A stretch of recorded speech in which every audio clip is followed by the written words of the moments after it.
It's me. I'm the problem. I can fully, wholeheartedly admit that.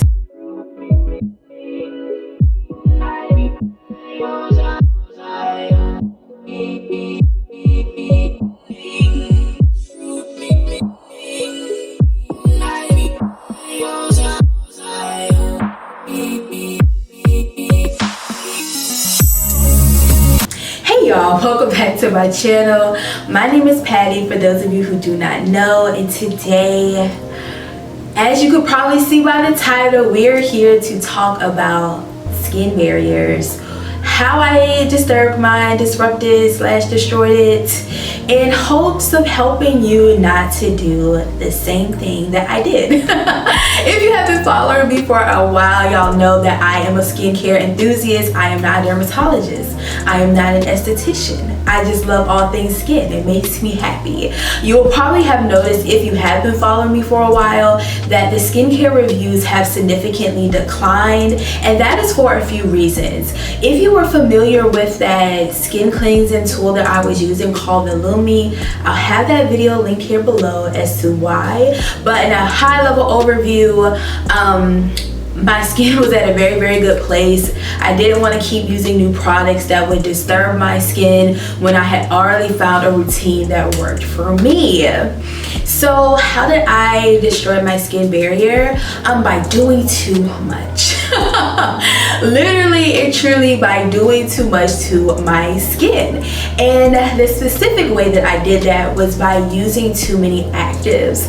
So luckily for me, thank you, Lord, I have a good friend that is an esthetician, and she is getting my life together. I will be taking you along for that journey of repairing my skin barrier and getting my skin back to where it was.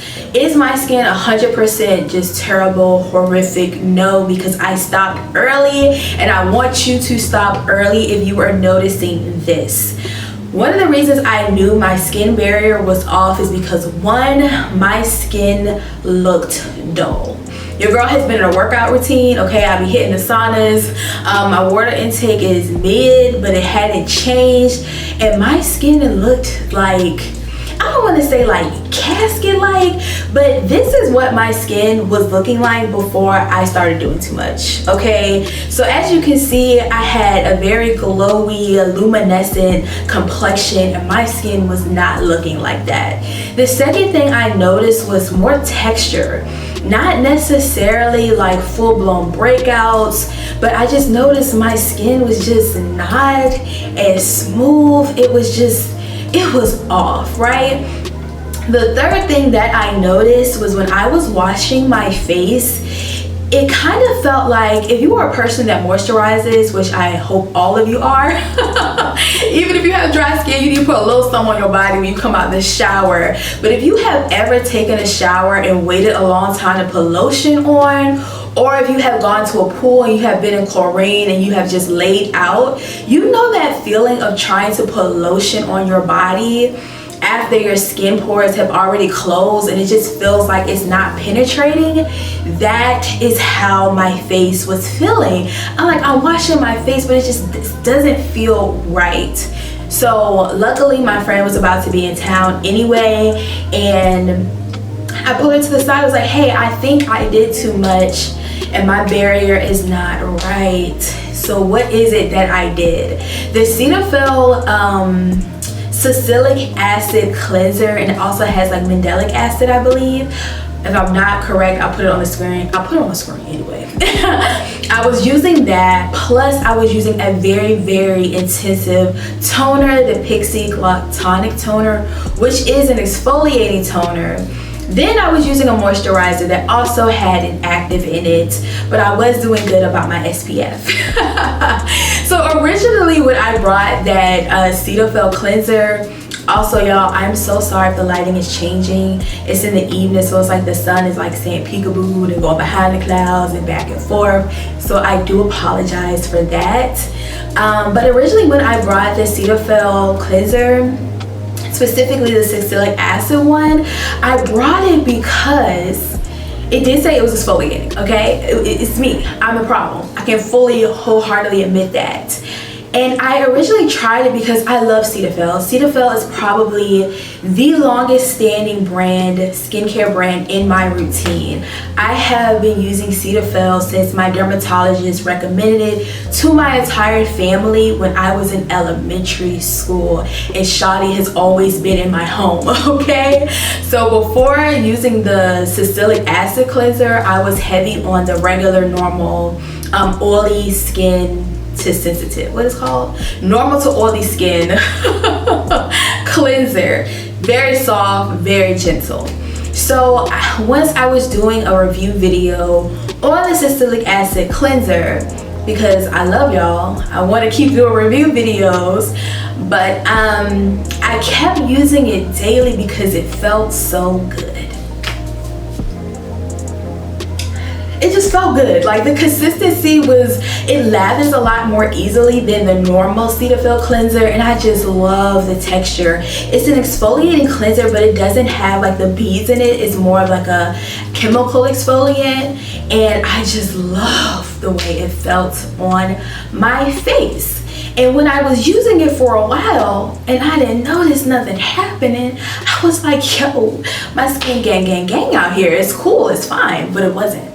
It wasn't cool. It wasn't fine. In the same way, I'm often telling people all the time that it takes at least 4 to 6 weeks for your skin to begin to show improvement. It can also take a while for damaged skin to say, hey, what's up, what's happening? And I was doing too much of a good thing. Originally, when I brought the product, it was just gonna be like a once or twice thing I would do at night. The Urban Skin RX Retinol is my Shawty girl, my A1 since day one. Shawty has been rocking me for the long way. It is probably the most effective skincare product in my routine to this day. But she just couldn't course correct what I was doing, because I was just doing too much. And at nighttime, I use the retinol only twice a week. I am 32 years old, and I'm not yet at a point where we need to be using it all the time. A lot of people don't have a lot of information when it comes to actives, which is why I really and truly say, if your skin is acting up, if you feel like no matter what you're doing, you cannot find a regimen and a routine, I'm gonna keep it a buck with you. Go see an esthetician or a dermatologist. There are very strong products out here on the market that a dermatologist can prescribe to you, especially if you're trying to quickly treat dark spots, cystic acne, and things of that nature. I feel like the estheticians come in with more product knowledge, with helping to maintain, helping you get into routines. I am a person that really likes a limited amount of products. I know that I don't have like a full life in the sense of that I have kids and a husband and I'm always taking care of somebody, but even then, y'all, I am not interested in a 10, 15, 20 step skincare routine. I am not. I want a cleanser, I want a toner, I want a moisturizer, and I want sunscreen. And at night, a couple nights a week, I'm gonna add in a retinol and a thicker moisturizer to help keep the skin moisturized, because retinols can be very, very, very, very, very drying. I do have a review video of the Urban Skin RX Retinol. Please watch it very, very carefully and thoroughly. I have heard some people reference that video and then reference saying using retinol during the day. I know you did not watch that video to the fullness thereof, because you would know I ain't never seen nobody using no retinol during the day. It is a nighttime product, and you shouldn't be using it if you can't even wear SPF every day. Leave that there. So I just don't like a lot of products in my routine. I don't want to do too much. And also just know that sometimes even when you have like the perfect skincare routine, your skin is doing good, one good cycle, one good stressed out moment, and things can just change. And then sometimes your skin just changes and it's for no reason. It is very irritating, okay? It is truly irritating, but going to a professional is always going to get you where you need to be. Always look for someone that is knowledgeable about melanated skin. Okay, we've seen the horror stories with girlies getting the wrong lasers and the wrong chemical peels that were not for melanated skin. Okay, and even though we're talking about melanated skin, that does not mean that only black dermatologists and estheticians can get you right. I say that with all truthfulness, y'all. I have had some black doctors have been absolutely amazing, but I have also had non-black doctors that would do any and everything that I needed. They need to feel safe, protected. The dermatologist actually that really helped my skin when I was having allergic reactions to like insect bites, especially mosquitoes, and I would whelp. It was not a non-black woman who helped me, who has always been very kind, that listened, that could tell me the differences about how this shows up on my skin versus someone that don't have melanin. So don't always discount somebody because they're not black when it comes to a doctor. A good doctor is a good doctor no matter what. Okay? Also saying that I support our people, but I've also had some of our people that weren't supportive. Okay. So I disrupted my skin barrier and I am on the journey to restoring it, and I'm going to bring you along for the process. It is going to be a slow process.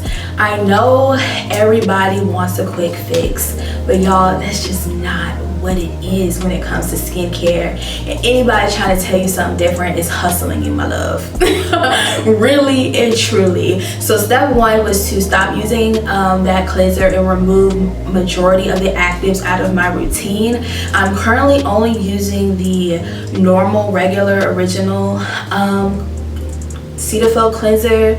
It's the one that's for normal to oily. I'm an oily girl. It's my truth. I'm using that every day. I have completely stopped using the Pixie Glow Tonic toner. My esthetician is going to be starting a YouTube soon. Okay, I will have her IG linked so that y'all can follow her page and support her. Hey boo, I love you. And the next step was to integrate a new toner into my routine that I have ordered, and we're going to try it, first impressions together. The next step will be to bringing back my retinol back into my routine, and then finding a new moisturizer. She doesn't like my moisturizer or my SPF. I was like, I got attachment issues, and she was like, you gonna let me do what I do? I'm gonna let her do what she do. So I'm very excited to take y'all on the journey. Know that it's not over. Know that things happen. Bro, we just all out here trying to do our best. Okay, so if you can relate, definitely drop that down in the comments. I did disrupt my skin barrier before. This isn't the first time.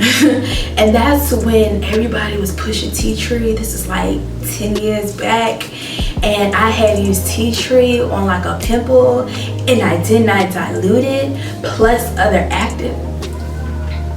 Yeah, your girl had like a chemical burn, and the only thing that made my face feel better was a fresh aloe leaf, and let it sit in the refrigerator.